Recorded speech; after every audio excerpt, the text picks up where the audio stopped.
All right, hey guys, I'm James at Jimmy T Podcast, and I'm here with you guys to talk about what happened over this past week, as if anyone that was not in a coma or a bomb shelter knows that the presidential election happened, and what was definitely, without being controversial or upsetting anyone, was an upset with our new president-elect, Donald Trump, which will never roll off the tongue that easily, ever. But it is what it is, and that's what this past week has given us. And one topic that stood out in the sports world to me was that Colin Kaepernick didn't vote. So he didn't vote. So he didn't even really follow the election because he claimed that nothing would have happened, nothing would have changed, whatever his reasoning was. It was kind of along those lines that he wasn't going to vote. And that didn't sit super well with me, because as someone who respected what he was doing as using his platform, because not everyone has the same platform, and that was one of the big criticisms of him, was that, oh, maybe why is he doing this because he's a football player? Why is he speaking of this? Maybe he should be going off and doing that. But that's not the point. It's that a lot of these people we look up to, and maybe there's a certain sense that maybe we shouldn't be looking up to athletes, and I've talked about that on prior episodes prior to these new formatted episodes with Leland, was that maybe athletes we shouldn't look up to as much. But there are certain players and people that have these platforms, like a LeBron James, not saying Colin Kaepernick's the same, but it's a recognizable name, to use their platform for good, to praise a message and to kind of pass something along, controversial or not.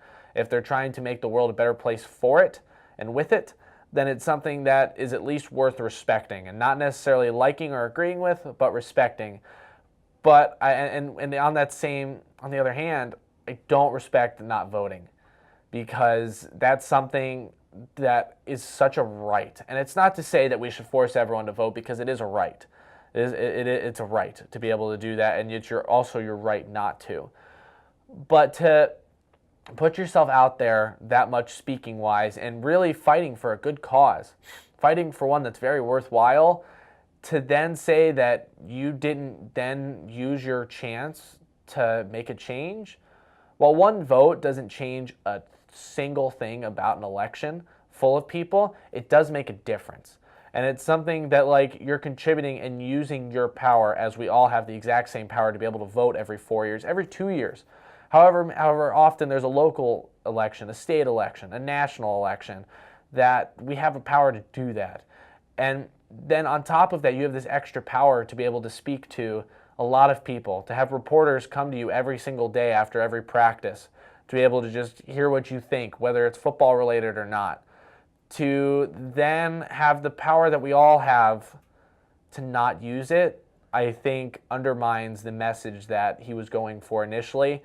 And I just don't agree with it. I think that it made his message not look as strong.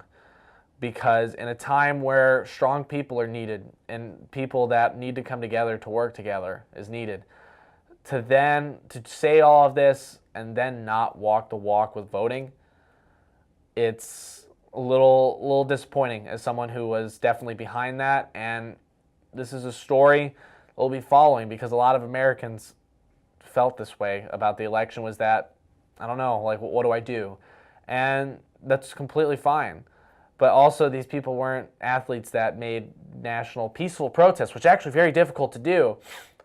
But then to not vote, I wasn't a fan of. And I won't get in any further of the results of the election, as that's completely up to however you want. And I don't think little old me is going to change a single thing about what you think, and that's perfectly fine. But I will definitely give you my opinion on certain outcomes and people, how they've spoken afterwards. And for Kaepernick to say he didn't vote or wasn't planning on voting and didn't vote, that didn't sit well with me, and that is probably the biggest sports story election-wise we could talk about. There are a lot of other athletes that have spoken out all over the country, as it is now okay to reveal who you voted for, whichever way that ended up going. It is what it is. Everyone has their own prerogative in how they view how the country needs to be fixed or done or run, whatever.